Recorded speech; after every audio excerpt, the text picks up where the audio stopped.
Dan saya muliakan Bapak Wakapolri Republik Indonesia, Bapak Kabaharkam Republik Indonesia, Bapak Wakapolda Jawa Timur, dan seluruh yang hadir di tempat ini yang insya Allah dimuliakan dan dirahmati oleh Allah Subhanahu wa Ta'ala. Mohon izin mengingatkan kembali, sejak kita kecil ada doa yang kalau dia Islam pasti dia tahu ini doa. Rabbana atina fid dunya hasanah wa fil akhirati hasanah wa qina azabannar. Ini doa dari kecil kita sudah hafal. Meskipun dia bahasa Arab, tidak berarti doa ini tidak diminta oleh orang Nasrani, tidak diminta oleh non-muslim. Ini doa bahasa Arab, tapi kalau diterjemahkan semua orang mau.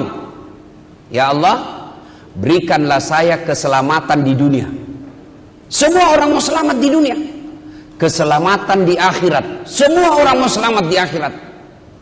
Dan hindarkanlah kami dari siksa api neraka. Nah, ini doa. Meskipun bahasa Arab, tapi tidak berarti doa ini tidak untuk non-muslim. Yang jadi masalah, kita baca setiap hari ini doa, tapi kita tidak tahu apa maknanya. Nah, karenanya saya mau mengajarkan kepada anggota Rakornis hari ini tentang apa itu fid dunya hasanah, keselamatan di dunia. Menurut ahli tafsir yang menafsirkan ayat ini, selamat di dunia itu ada 4 perkara. Jadi kalau Bapak sudah 4 perkara ini terpenuhi, Bapak sudah selamat. Yang pertama, kata ahli tafsir, selamat di dunia itu punya pasangan yang baik. Istri yang soleha, suami yang soleha. Bayangkan Bapak polisi kalau punya istri yang tidak baik, mana bisa kita tugas dengan baik? Saya ini bisa penceramah, bisa ceramah kiri kanan dengan baik karena didukung oleh istri. Bayangkan kalau istri kita tidak mendukung, mau pergi ceramah dia cubit anaknya, kau pergi nangis anakmu, kau ambil anakmu itu. Coba bayangkan. Maka kita wajib menghormati istri, tidak boleh kita tipu istri. Ini kadang-kala anggota sering tipu istrinya. Alasan rapat, ternyata pergi merapat. Kalau dicari, siap, bu, minta izin bu, menghadap komandan. Nomor HP-nya dikeluju, komandannya padahal teman selingkuhnya. Ini juga tergantung istri, karena saya juga pernah jadi korban. HP saya selalu diperiksa sama istri. Maka saya tulislah, ada kawan saya, sejak dia lihat ceramah saya selalu viral, teman SD di kampung, selalu dia telepon saya. Saya mau angkat, tidak enak. Saya mau blokir, nanti dia bilang kita sombong. Terpaksa kutulislah namanya dia di handphoneku, penjual batu bata. Begitu dia menelpon, ada istri saya. Dia panggil, Ustaz, penjual batu bata. Jangan ku angkat sayang, tagihan.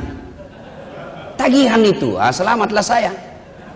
Beberapa hari kemudian tiba-tiba saya pulang ceramah, saya kehausan, saya bikinlah teh. Saya lihat di toples tulisan gula. Begitu saya rasa, asin. Saya tanya sama istriku, kenapa kau tulis gula isinya garam? Dia bilang HP-nya juga Ustadz, lain ditulis, lain isinya. Satu, suami yang baik, istri yang baik, itu adalah keselamatan di dunia. Maka Bapak, kalau mau selamat di dunia, jadilah suami yang baik dan jadilah istri yang baik, insyaallah. Bagaimana Rasulullah memuliakan istrinya? Istri Rasulullah, salah satu cara beliau, begitu romantisnya Rasulullah, kalau beliau minum Pak, minum, sekali minum diberikan lagi istrinya, minum kasih lagi istrinya. Hebatnya bekas bibirnya istrinya yang diminum. Misal Aisyah minum di sini, Rasulullah pun minum di sini.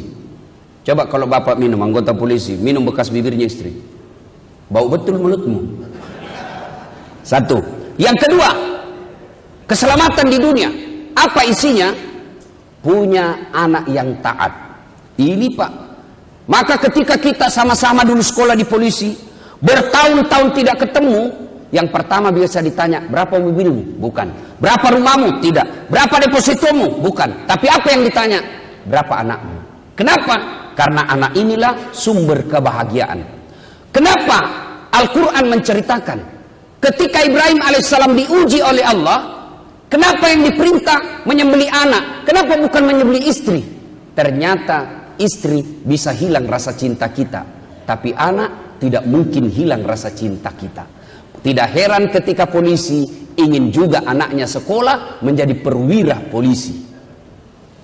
Kadangkala kita heran dan sakit hati, sedih. Di kantor kita dihormati, di kantor kita dimuliakan, tidak ada yang berani menghina kita. Tapi begitu sampai di rumah, dimaki-maki sama anaknya yang masih SD, dihina anaknya yang masih SMP. Kenapa bisa begini? Karena kita gagal mendidik anak. Bagaimana cara mendidik anak? Satu di antaranya, kata Nabi, jangan berikan makanan yang haram. Jangan heran saya kadangkala lihat pejabat, 3 anaknya, tapi sayang, pertama pengedar, yang kedua pengisap, yang ketiga kawin lari di bawah bandar. Maka bapak kalau mau punya anak yang soleh dan soleha, jangan berikan makanan yang haram.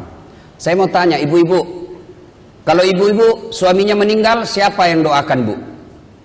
Maksud saya bapak-bapak, bu, kalau suami ibu-ibu meninggal, siapa yang doakan ibu? Ayo bu, kalau ibu meninggal kira-kira siapa yang doakan? Suami? Kawin lagi pak. Siapa yang doakan kita? Anak. Maka kekayaan kita sesungguhnya adalah anak yang soleh dan soleha. Tidak usah cemas soal isi perut. Yang kita cemaskan ketika anak kita akhlaknya rusak. Tolong tunjukkan saya anak polisi yang mati kelaparan. Tidak ada pak. Tapi yang mati karena perkelahian, yang mati karena narkoba, yang mati karena tawuran, sepertinya ada. Tapi tidak ada anak polisi yang mati karena kelaparan. Artinya Allah sudah menjamin rezekinya anak kita. Saya yakin bapak-bapak polisi juga di sini banyak yang orang tuanya petani. Beberapa bersaudara, sampai 9-10 bersaudara. Tidak masuk di akal bisa menjadi perwira. Tapi siapa yang jamin rezekinya kita ketika kita kecil? Allah subhanahu wa ta'ala. Maka pak, tidak usah menghalalkan segala cara agar anak kita bisa dapat makan yang baik, punya rumah yang baik. Rezekinya anak kita Allah sudah tentukan. Yang kita cemaskan ketika anak kita tidak pandai mengaji, tidak pandai akhlaknya. Tidak usah cemas soal bahasa Inggris. Kadang-kala ada orang bilang, hebatnya anaknya itu Ustaz. Kenapa hebat? Masih pintar-pintar bahasa Inggris. Tidak hebat. Kenapa? Banyak yang begitu.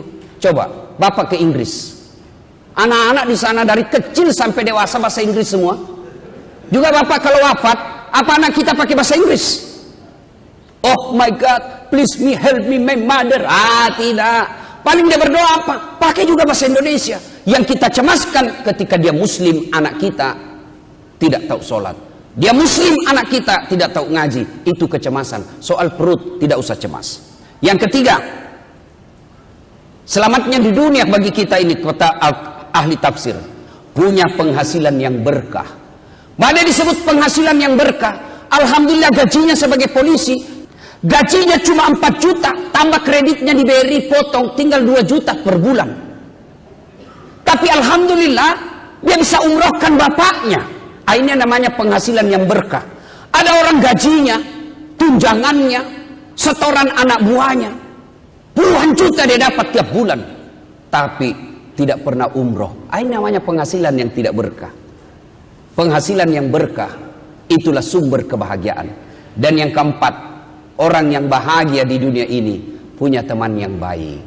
Ini sangat menentukan. Kalau kau mau melihat seseorang, lihat temannya. Kalau temannya dikelilingi oleh orang-orang yang baik agamanya, maka dia pasti baik agamanya. Maka merugi orang-orang yang memutuskan persaudaraan. Maka saya selalu bilang begini pak, ini indahnya banyak teman. Saya ini tidak banyak duit, saya ini tidak punya pangkat, tapi banyak temanku. Temanku yang banyak duitnya, temanku yang tinggi pangkatnya. Bayangkan, saya di Makassar hampir tidak pernah laku duit saya pak. Saya ke pasar, baru turun dari mobil, ada yang teriak, "Assalamualaikum Ustaz." Dalam hatiku aman dan terkendali. Ada yang isi gula, ada yang isi telur. Begitu saya mau bayar, "Berapa Haji?" "Nggak usah Ustaz, nggak enak masih pagi-pagi." "Berapa?" "Nggak enak, nggak apa-apa Ustaz, nggak usah." Padahal dalam itu, memang itu yang kutunggu. Saya pergi perpanjangan SIM di Polrestabes Makassar. Saya baru turun dari mobil, dilihat CCTV sama Kapolresta. "Assalamualaikum Ustaz." "Waalaikumsalam." "Siap komandan." "Ada apa Ustaz?" "Perpanjangan SIM komandan." Panggil Kasat Lantas. tolong bantu Pak Ustadz, jangan lagi kau minta uangnya, berdosa kau uang Ustadz kau makan. Alhamdulillah, banyak teman, banyak rezeki. Maka bapak-bapak polisi, rezeki bukan sekedar duit, penghasilan bukan sekedar duit. Teman yang baik itu adalah termasuk orang-orang yang selamat di dunia. Tapi ternyata berteman dengan beberapa perwira dan petinggi polisi jadi masalah buat saya, Pak. Benar, Pak. Sampai sepupu saya juga nelpon di kampung. Dia ketua RT. Ustadz, saya lihat kau dekat sekali sama Kapolri. Ketua RT dia, Pak, tamatan SMP. Ya, Magedeng, bahasa Bugis saya. Tidak bisa kau tolong saya itu, saya bisa jadi Kapolsek. Bagaimana caranya kau ketua RT mau jadi Kapolsek? Subhanallah, saya bisa bayangkan bagaimana beratnya menjadi Kapolri, bagaimana beratnya jadi Wakapolri, bagaimana beratnya jadi Kapolres, bagaimana beratnya menjadi Kabaharkam. Saya saja temannya polisi, kadang ada jam 6 sudah datang ke rumah. Ustadz, tolong Ustadz, anakku mau sekolah. Siapa tahu Ustadz boleh rekomendasi ke Pak Kapolri. Saya bilang, saya cuma penceramah, tidak ada urusan dengan sekolahnya anaknya Bapak. Saya doakan saja. Bayangkan, ada yang sampai mau menjanji saya, kalau lolos ini anak saya Ustadz, ruko di Jalan Petran Ustadz punya. Saya bilang, la haula wala quwwata, ternyata berat jadi polisi, Pak. Maka tidak ada pilihan, Pak. Kalau Bapak mau selamat, harus cari orang-orang yang baik, berteman orang-orang baik. Kalau Bapak salah memilih teman, kata pepatah Arab, kalau kau bersahabat dengan penjual parfum, kalau kau tidak dapat parfumnya, kau dapat wanginya. Kalau kau bersahabat dengan pandai besi, kalau kau tidak kena apinya, kau dapat hawa panasnya. Nah, coba. Kalau saya bersahabat dengan Pak Wakapolri, Pak Agus, yang masih di Medan saya sering diundang, sering jalan bareng-bareng, enak juga, Pak. Kalau saya jalan sama Pak Waka, tidak mungkin saya bilang, Jenderal, di mana tempat karaoke? Tidak mungkin. Langsung Jenderal bilang, apa ini Ustaz? Ini Ustaz kajili-jili, kata orang Makassar. Saya jalan sama Pak Agus, Pak, di mana ada panti pijat? Apa ini, Pak? Kalau saya jalan sama Pak Jenderal, paling, Pak Kapolri, kapan ini ada di kumpul-kumpul ini polisi, saya bisa ceramah. Insya Allah. Kalau Bapak selalu berteman orang-orang baik, insya Allah Bapak ada yang ingatkan, kecari teman. Kalau Bapak ketika menjadi Wakapolri, Kabaharkam baik, maka teman Bapak bukan cuma ketika aktif, tapi ketika pensiun pun orang masih datang berteman dengan Bapak. Apa betapa tidak stresnya orang, Pak? Waktu aktif kita turun dari mobil, dibukakan mobil. Semua orang hormat sama kita. Tidak pernah keluar kita punya dompet. Semua orang bayarkan. Tapi begitu kita pensiun, tidak ada yang melihat kita. Na'udzubillah min dzalik. Maka ketika aktif seperti ini, carilah teman-teman yang baik. Mudah-mudahan setelah kita pensiun, karena pasti ini muka-muka calon pensiun semua ini, Pak. Mau kemana? Pasti ke pensiun. Tidak ada orang tidak ada masalahnya, Pak. Pak Waka, Pak Kapolri sudah punya bintang. Apa tidak ada masalahnya? Ada masalahnya. Apa masalahnya? Terancam pensiun. Semua.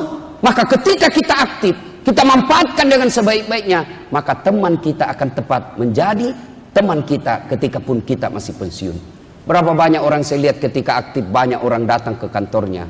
Tapi ketika pensiun, tidak ada lagi yang mau datang ke tempatnya.